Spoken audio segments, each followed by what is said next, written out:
Hello അസ്സലാമു അലൈക്കും, welcome back. ഇന്നൊരു സ്വീറ്റിൻ്റെ റെസിപ്പിയാണ്. അപ്പോൾ എൻ്റെ വീഡിയോ ആദ്യമായിട്ടാണ് കാണുന്നതെങ്കിൽ പ്ലീസ് ഒന്ന് സബ്സ്ക്രൈബ് ചെയ്യണേ. അപ്പോൾ ഇതെങ്ങനെ ഉണ്ടാക്കി നോക്കിയാലോ. അതിനായിട്ട് ഒരു കപ്പ് കടലപ്പരിപ്പ് നന്നായി കഴുകിയെടുക്കാം.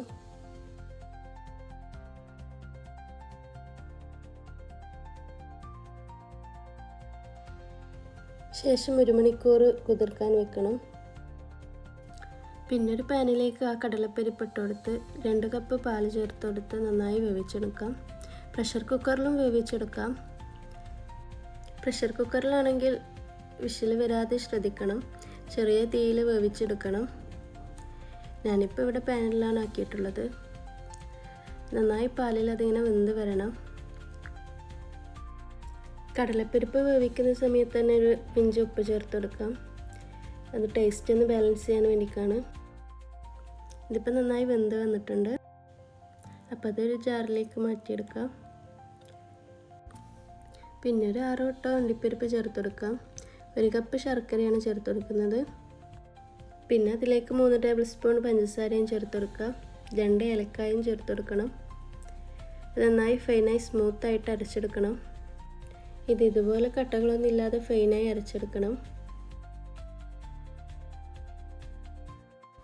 പിന്നെ ഒരു പാനിലേക്ക് 3 ടേബിൾ സ്പൂൺ നെയ്യ് ചേർത്ത് കൊടുക്കാം.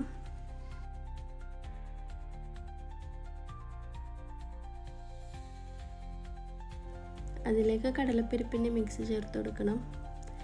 നന്നായി നെയ്യിലേക്ക് ഇങ്ങനെ മിക്സാക്കി എടുക്കാം.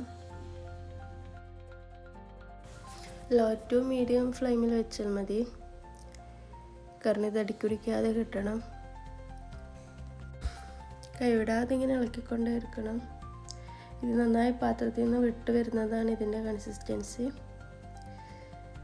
ഒരു 10-15 മിനിറ്റ് നന്നായി വേവിച്ചെടുക്കേണ്ടി വരും. പാത്രത്തിൽ നിന്ന് ഇങ്ങനെ വിട്ട് വരണം. ഞാനിവിടെ 1 ടേബിൾ സ്പൂൺ നെയ്യും കൂടി ചേർത്ത് കൊടുത്തിട്ടുണ്ട്. ഏകദേശം ഇങ്ങനെ റെഡിയായി വരുന്നുണ്ട്. ഇളക്കിക്കൊണ്ടേ ഇരിക്കണം. പാത്രത്തിൽ നിന്ന് നന്നായി ഇതിങ്ങനെ വിട്ട് വരണം. ഇതിലെ വാട്ടറി കൺസിസ്റ്റൻസിയൊക്കെ പോയി കിട്ടണം. ഈ ഒരു ടൈമിൽ നല്ലൊരു ഫ്ലേവർ ഉണ്ടാകും. ആ കടലപ്പരിപ്പിൻ്റെയും ഏലക്കായൻ്റെയും ഒക്കെ നന്നായി ഫ്ലേവർ കഴിഞ്ഞിട്ടുണ്ടാവും. നല്ലൊരു ടേസ്റ്റാണ് എന്തായാലും കഴിക്കാൻ.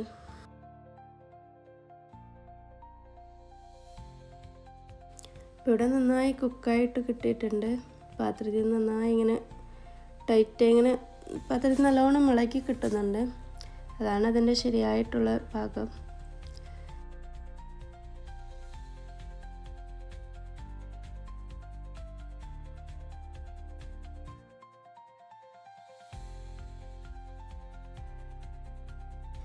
ലാസ്റ്റ് ഈ ഒരു ടൈം ആകുമ്പോൾ നമുക്കൊരു ഹൈ ഫ്ലെയിമിലാക്കി വെക്കാം. ഹൈ ഫ്ലെയിമിലാക്കുമ്പോൾ നന്നായി ശ്രദ്ധിക്കണം. അടിക്ക് പിടിച്ച് പോകരുത്. ലാസ്റ്റ് ഇങ്ങനെ കുറുങ്ങി ടൈറ്റായിട്ട് വന്നിട്ടുണ്ടാകും. ഡ്രൈ ആയി കിട്ടും. ഡ്രൈ ആയാലും സ്മൂത്തായിട്ട് തന്നെയാണ് ഉണ്ടാവുക. വായിലിട്ട് ഇങ്ങനെ അലിഞ്ഞു പോകും. പക്ഷേ അതിൽ ആ വാട്ടറി കൺസിസ്റ്റൻസിയൊക്കെ നന്നായി പോയിട്ടുണ്ടാകും.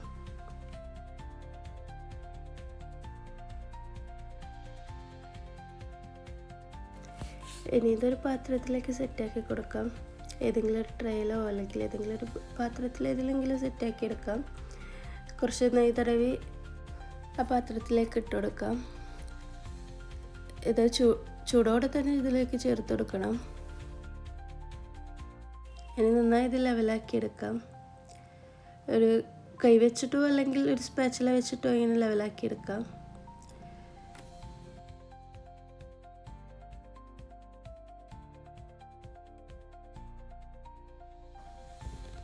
പിന്നെ ലാസ്റ്റായിട്ട് ഏതെങ്കിലും നട്ട്സ് ക്രഷ് ചെയ്തത് ചേർത്ത് കൊടുക്കാം. എന്താണോ നിങ്ങളുടെ കയ്യിൽ അവൈലബിൾ ആയിട്ടുള്ളത് അത് ചേർത്ത് കൊടുക്കാം. എന്നിട്ട് നന്നായി ഇതൊന്നും ഇങ്ങനെ പ്രസ് ചെയ്ത് കൊടുക്കാം. അപ്പം നമ്മുടെ ബർഫി ഇവിടെ റെഡി ആയിട്ടുണ്ട്. അപ്പോൾ നല്ല ടേസ്റ്റാണ്. നല്ല വായിലിട്ട് ഇങ്ങനെ അലിഞ്ഞു പോകും. കുട്ടികൾക്കും എല്ലാവർക്കും ഒരുപോലെ ഇഷ്ടപ്പെടുന്നൊരു സ്വീറ്റ് തന്നെയാണ്. സ്വീറ്റ് ഇഷ്ടപ്പെടുന്നവർക്ക് തീർച്ചയായിട്ടും ഇഷ്ടപ്പെടാം.